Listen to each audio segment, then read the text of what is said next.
রান্নাঘরে এই যে গ্যাস সিলিন্ডার রাখা থাকে, খেয়াল করে দেখেছেন যে এই গ্যাস সিলিন্ডার কিন্তু সবসময় গোলাকার হয়, বর্গাকার হয় না, মানে চৌকো হয় না। তার কারণটা কি? এর নেপথ্যে রয়েছে একেবারেই বৈজ্ঞানিক ব্যাখ্যা।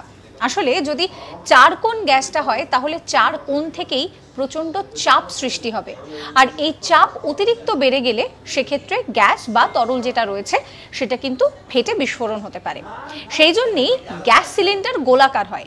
গোলাকার হওয়ার জন্যই তার চারটে কোণের উপরে কোনো রকম চাপ পড়ছে না, যতটা খুশি ততটাই কিন্তু সেখানে প্রয়োজন মতন গ্যাসটাকে ভরা যাচ্ছে।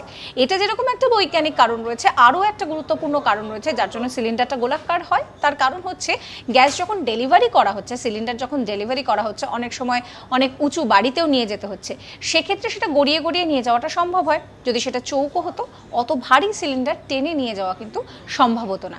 এই সমস্ত কারণের জন্যই আমাদের রান্নাঘরে যে গ্যাস সিলিন্ডারটা রয়েছে সেটা কিন্তু গোলাকৃতির হয়। সাবস্ক্রাইব করবেন আজ তাক বাংলার ইউটিউব চ্যানেলকে।